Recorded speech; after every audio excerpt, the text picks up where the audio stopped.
Hello everybody and welcome to the Human Echoes recap for Legion Season 2 Episode 4. The bottle episode is what people are calling it, or possibly the filler episode. I like to think of it as kind of a flashback episode. Not exactly a flashback, but there's some contention in the various forums online about how valuable it was to take a break from sort of the main storyline and focus on Sid almost entirely. And I think it was super valuable because to me, so far in this show, Sid has seemed somewhat underdeveloped. We're talking about a character who shows up kind of out of nowhere, expresses her undying love to David, he expresses it back to her, and then they just stick together. And like, we get a lot of David's backstory and what he's going through, and all we've known about Sid really up until now is just that she's with David, she's sticking with him, they're together, and that's it. And I think this is actually overdue, honestly, really going back and digging into who Sid is and what her backstory is. I think that this is an invaluable storytelling moment, and it gives us some clues about the plot going forward, and possibly extra special justifies itself for existing. So let's talk about it. To begin with, we have this igloo, and the igloo represents the womb, okay, which is possibly the most like metaphorically perfect structure that I could think of to represent the womb. All right, first of all, it's got the just the shape of it is a big bulge with the tunnel at the end. Okay, so that just fits right. And then the idea of it as a thing that is keeping out the cold, where there's a limited amount of warmth inside the igloo, but if you're the baby, you don't want to go out in that nasty cold windy world. It's warm in there, you would probably like to stay, and yet when it is time to go, you gotta go. And we see Sid crawling through the tube of the igloo and being born into the world. And this is an image that's going to repeat a lot. This recap might end up being short relative to the other recaps because I'm not going to cover each iteration in entirety. We'll talk about the new information that we get. But one of the first things that we find out about baby Sid is the thing that we already know about adult Sid, is that she doesn't like to be touched. Now, this was the first time where I had questions about sort of the logic. There was a lot of people who questioned later on when Sid took over her mom's body and then there was a physical body swap, and they're like, well, is that how that works? Yes, that's how that works. That's always worked in the show, so they're not going to change it now. I don't know how it makes sense, like physically, but it's magic. They've got powers. But here's something that I didn't understand. If the skin-to-skin contact creates a link for her, if it puts her in someone else's mind, what does that mean for baby Sid? Like, we don't see the people who touch baby Sid's skin suddenly start, like, going into the fetal position and screaming and crying, nor do we see baby Sid waking up and talking in perfect English sentences. So I don't know where the power comes in exactly. It seems like, if I had to guess, in this first arc, we see Sid go through, sort of childhood and into adolescence, and in her adolescence, she goes out to this club where she's dancing and being touched by a lot of people, and my assumption is that it's the kind of power that needs to mature, right? It sort of comes upon her as womanhood comes upon her, essentially. That's my best hand-wavy explanation for why people who touch baby Sid don't swap with her. I don't know why she doesn't like to be touched at that stage, but it's, again, magic, so whatever. There's an image in this arc that I thought was really interesting. Sid goes to this art gallery with her parents, and I have to admit ignorance on two things here, okay? First of all, I'm not the biggest appreciator of art. I appreciate art. Okay, I know like some of the big names, all right? When I saw the art in this art gallery, it sort of reminded me of Picasso, but I could not tell you the names of these paintings or even if these are like famous paintings that you should recognize. That's beyond the scope of my experience, and I didn't read anybody commenting specifically on that, so I don't know what to tell you on those other than it looks like kind of a janky dude, and they actually sort of try to interpret it in the episode, but it's, you know, different perspectives give different interpretations. The other thing that I am woefully inadequate to comment on in this episode, and always woefully inadequate, but in this episode in particular, it's a very important element, is the music. There is a common theme here. As each of these cycles repeats, we get different music for the different things that we're seeing.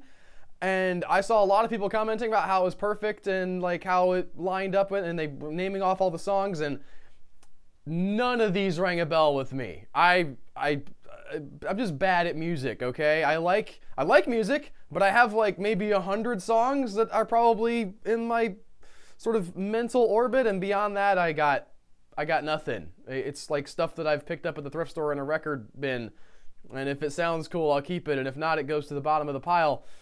So I cannot comment on what I assume was brilliant use of music in this episode. But we've got Sid here. She's going through these changes in her life, and we see here also, I think in this first arc, that her mom is like a poet, or she's reading her psychiatric thesis or something to this crowd of people about being a survivor and being stronger in the broken places.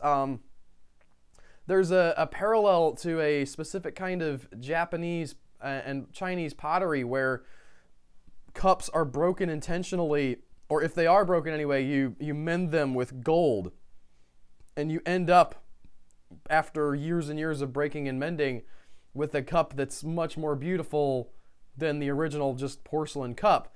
And kind of the same idea here, the seed being planted, that strength comes through adversity, right? That if you go through some painful process, you're gonna have, if you make it through anyway, you're gonna have a tough spot there. If you get cut, the scar is gonna be tougher tissue. It's not gonna have the same nerve endings.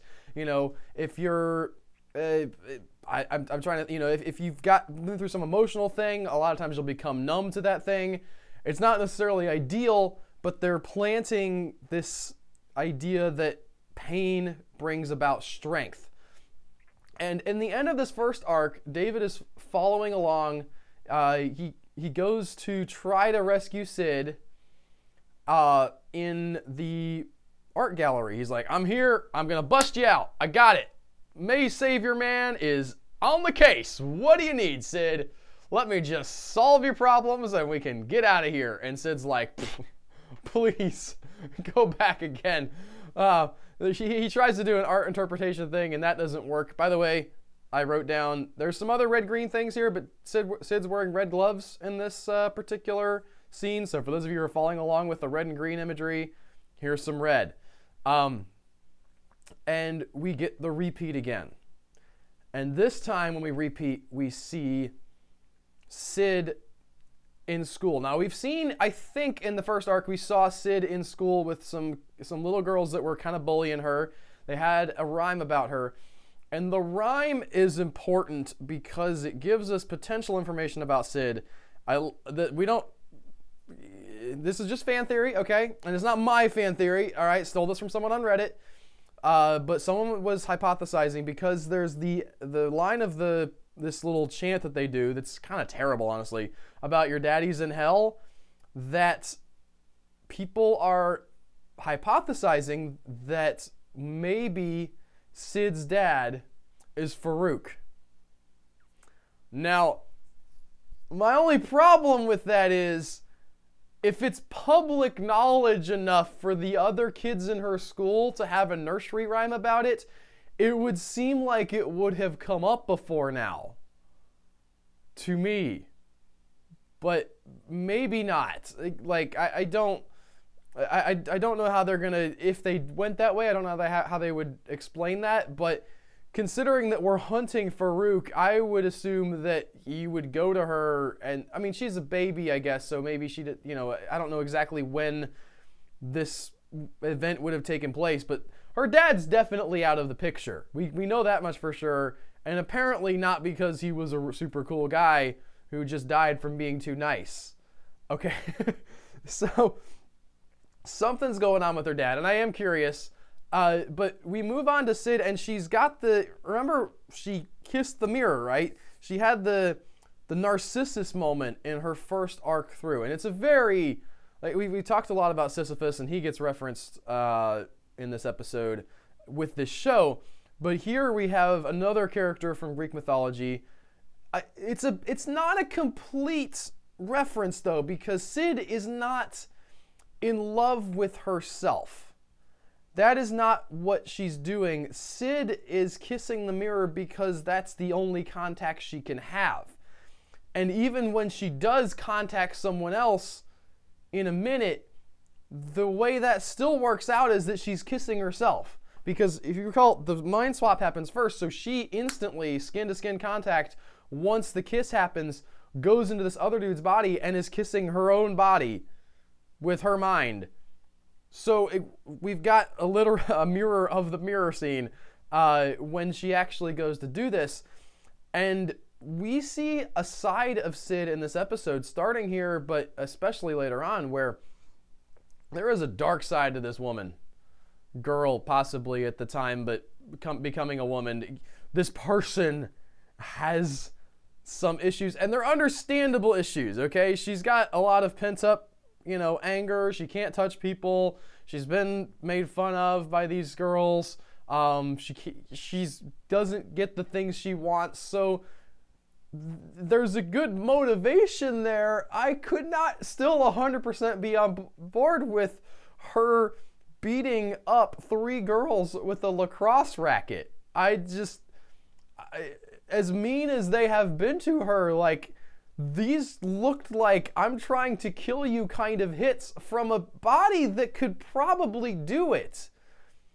And then on top of all that, when she swaps back, she's not like remorseful or upset or even like horrified by what she's done. She's got a plan. She blames it on the dude who has no idea. All right, it's not his fault. Okay. I'm you know what? I'm going too far there, absolving this guy of blame. He is being kind of a douche at the beginning of the scene, acting like, you're coming on to me and then you won't want to kiss me. That's not cool.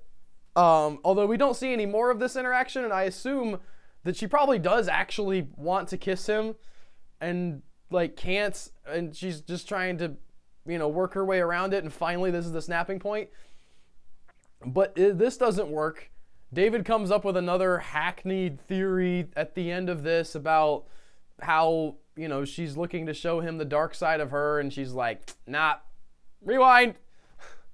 And the information we get on this new arc as we go through is that Sid is a cutter, that she's cut herself. All right, get to the end of this one. David goes, you know, messes it up again, rewind. This time he's getting sick of it. He goes to little girl Sid, and he's like, I'm a teacher here. Thinks that he can like bamboozle her, and she just looks straight at him as a little girl and says, nuh-uh, that's not how it works, bud. You have to figure it out for yourself. And we get another repeat. In the middle of the episode here, we get a little meanwhile back at the ranch interlude where we see what's going on at Division 3. Division 3, Carrie and Carrie still there, managed to pull themselves apart. We get caught up on the fact that we already knew this, but the monk has killed himself. They find David and Sydney, and they're asleep, but they're not asleep, and they try to fix them. Just kind of letting everybody know that things are still progressing outside of this little loop, I guess. David again this is the part where he guesses like, well, you're just trying to scare me away, and I love you a lot, and it's a great moment. It's a great like heart-bearing moment from David about how there's nothing that I could see about you that would hurt, how I feel about you. I would never leave you behind. I love you, warts and all, no matter what you did and how bad you've been. Like, you are the love of my life. And Sid is just like, not what I'm looking for, bud. Watch it again. And this is our final arc, and maybe the darkest arc, because what we get here is adolescent Sid. You've already seen that her mom has been carrying on this relationship with this guy who, by the way, I don't remember him being named in the episode. Like, I didn't hear anybody call his name, but if you were watching the subtitles, which I do so I can make sure I keep better notes, the name of this guy is Isaac.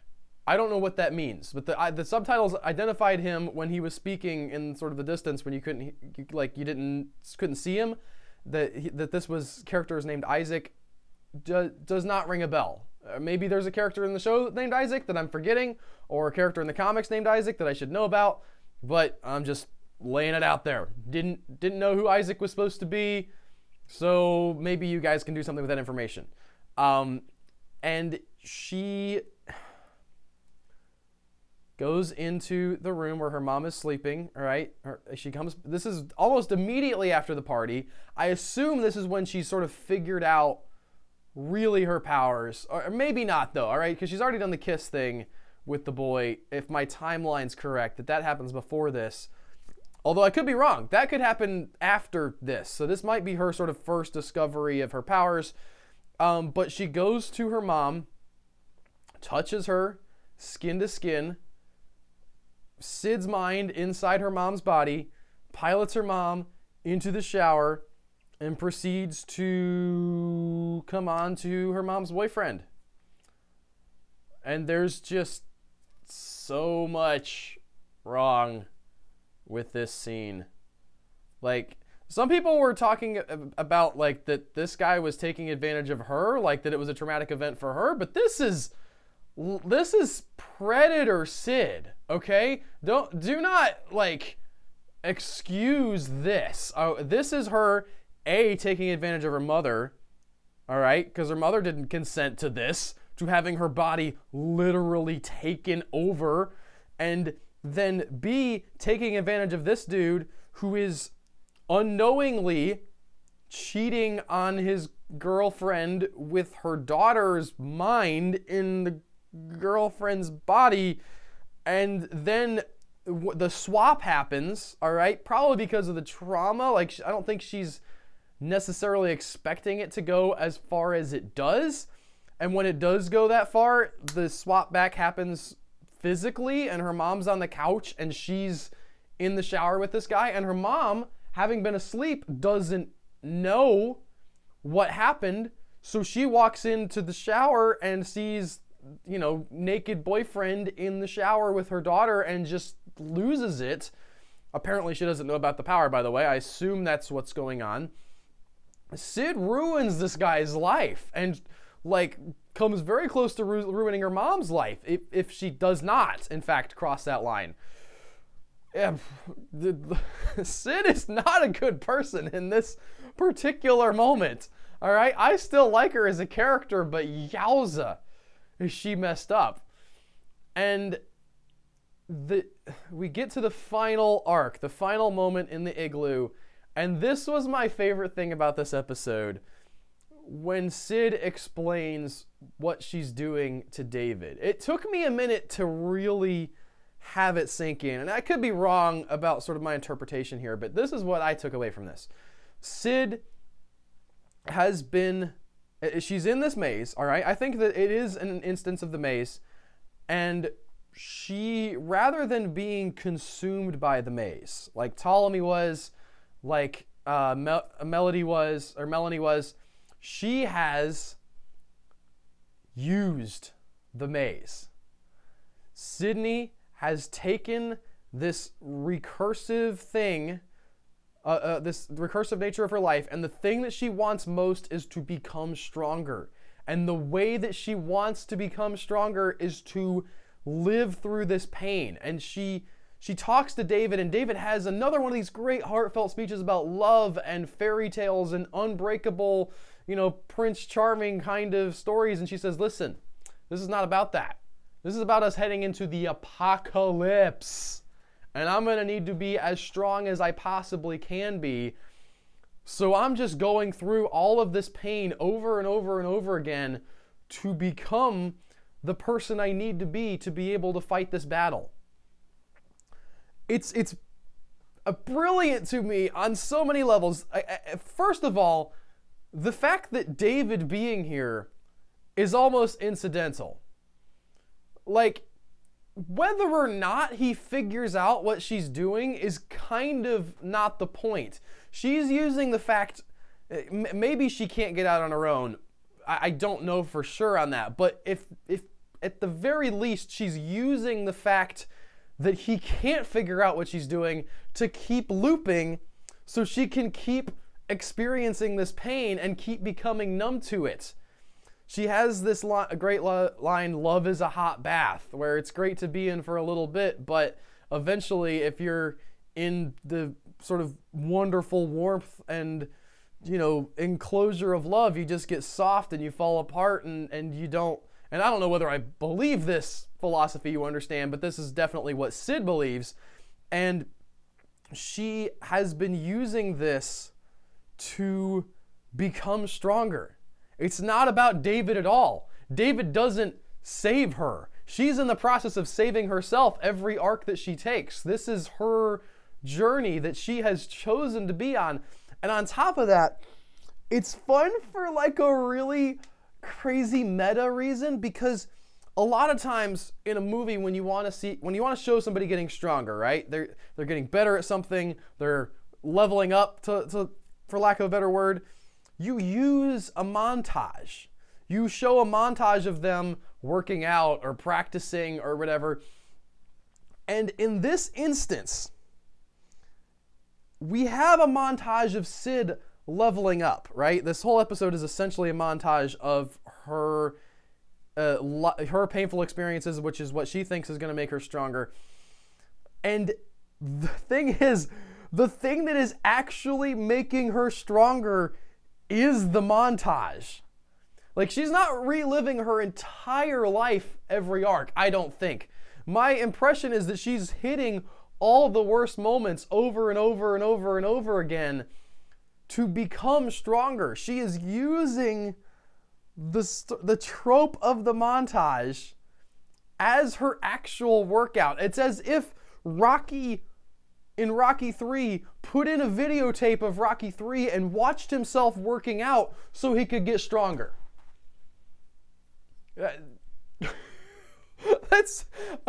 That just like tickled me to no end to think about that aspect of it.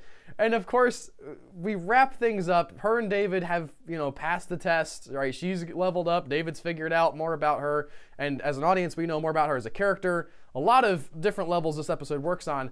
And here at the very end, we get the FX Presents stuff on the walls.